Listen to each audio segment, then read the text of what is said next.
Thanks for joining us. And today we're going to talk about, is the spiritual eye holding you back in Kriya Yoga?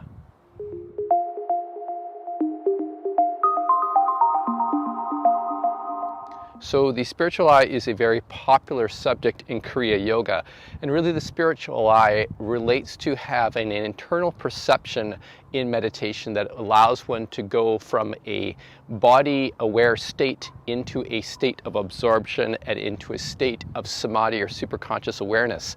And so often one may have internal perceptions that lead to those absorbed states, to those superconscious states. And the spiritual eye is one of many types of internal experiences. But the thing is, in Kriya Yoga, often this concept of the spiritual eye has almost been reified so that people think that this is the way and the only way to get into a deep meditative state and the only way to get into samadhi.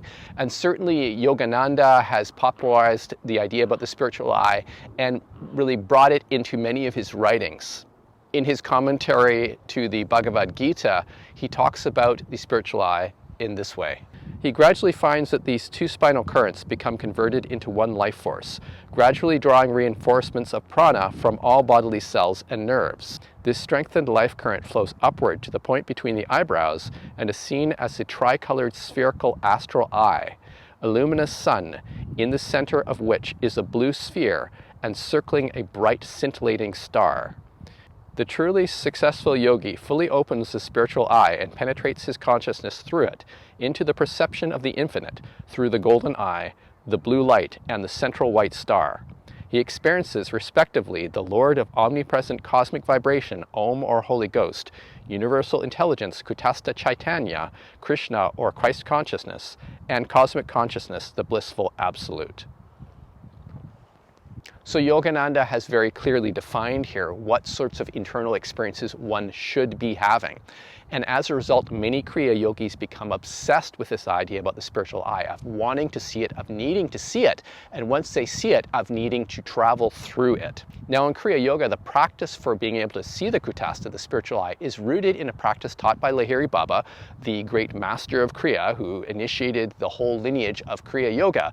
And it is in this form of this practice called Yoni mudra.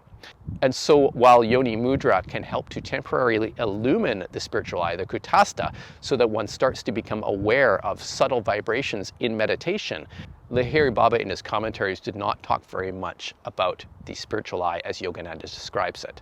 And there's a particular Bhagavad Gita passage in which Lahiri Baba's commentary references the Yoni mudra practice. The passage is as follows. Detachment from all sensual subjects by closing all doors of the senses and fixing the mind on the heart and the breath at the top of the head establish in yoga. And Lahiri Baba's commentary. Close all doors, arrest the mind and extinguish it in the heart. Take your own prana to the head and meditate. In that meditation itself, perform the Kriya of Omkar, remaining there, being absorbed in samadhi. Do the dharana of yoga, meaning Yoni mudra. So while Lahiri Baba talks and advocates for using Yoni mudra to bring one's prana, life force energy, into the center of the head, he does not put emphasis on what you actually see. And he talks about the Omkar practice in Kriya, which is a way that one can use Kriya Yoga to gradually get into the tranquil breath, which is sometimes called the breathless state. It's when the breath starts to shallow out and then disappear. And from there, when one is experiencing the stillness of breath and stillness of mind and stillness of body, one can start to perceive the subtle vibrations within. So Lahiri Baba had that technique of Yoni mudra, which is really a practice to become aware of an internal object in meditation. It's an internal nimitta practice. And so he used that as a means for going into absorption, but he in no way did he stress that you need to see a golden light with a blue center and a white star and penetrate that with your consciousness. And so I've spoken with many Kriya yogis that once they see the spiritual eye in meditation, which one can learn to see, that they are looking at the spiritual eye, but they can't progress beyond it. And the challenge is because one needs to let go of internal phenomena. recognizing that internal phenomena in meditation are impermanent, they cannot provide lasting satisfaction, and they are impersonal. They are not a self. So when one becomes attached to the spiritual I in meditation and thinks that one needs to go through it, one is really projecting a sense of self into that internal experience and stopping oneself from progressing when one should be letting go of all internal phenomena. It's fine to see the spiritual I, but to hold on to it means that one is going to get stuck there. So one can't go beyond that. So Lahiri Baba really used that technique of Yoni Mudra to temporarily illumine the kutastha so that one could start to become absorbed in one's meditation and then let go and go into that deep meditation and go beyond those phenomenal experiences. So the experience of the first samadhi is when one experiences this infinite space, and it can be conjoined with a feeling of loving kindness. And so that is an experience where you go beyond form. You are in the formless. The spiritual I at that point is long gone. If you hang on to the spiritual I, you'll be stuck in meditation. You will not be able to progress into samadhi. So you need to let go of it. And the subsequent samadhi, where you experience this infinite consciousness, which is this very blissful, joyous feeling, that as well is formless. One cannot hold on to forms. One cannot be holding on to the spiritual I to get there. It will stop one from progressing. So while the practice of Yoni Mudra can help one in one's meditation progression and development at the beginning, one needs to let go of it so one can progress beyond it. One can progress beyond form into the formless. And so if you're experiencing the spiritual I in meditation, that is totally fine. But if you're clinging to it, it's going to stop your progression. So the other thing about the spiritual I is it is not a prerequisite for development in meditation.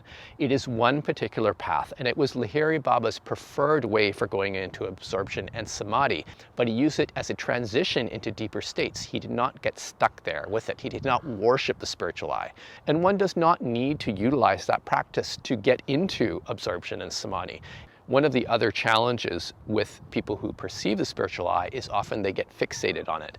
And their attention gets fixated on a point, if you will, this light. And instead of becoming fixated on one particular thing, what one wants to do in meditation is to have an open, spacious awareness, to have the true Shambhavi Mudra. And so in the incorrect version of Shambhavi Mudra, one is trying to focus one's attention at a point, in particular the point between the eyebrows, and to incline the eyes in that direction. But what one actually wants to do is to have an open, spacious awareness. To engage the peripheral vision is a way to help that. Is with that open, spacious awareness, even if one is perceiving the spiritual I, one is able to let go. And when one lets go, suddenly there can be this expansion as one goes into absorption and samadhi. And it can feel as if the awareness is expanding in all directions. And so one does not need to be fixated on internal lights to have that. One just needs to be able to let go and allow that process to happen. And really, this is a recognition that the process of meditation is an impersonal process. If one is trying to insert the concept of I into it, the conceit into it, one is really solidifying the concept of the ego, of this sense of self-consciousness. One needs to let go of the sense of self, to remove it, to pull out the linchpin of conceit so that one can have a true perception of what is actually happening in meditation. The meditation is actually unfolding, and when one learns how to let go and get out of the way, to remove the sense of self from it, one perceives all sorts of things happening in meditation.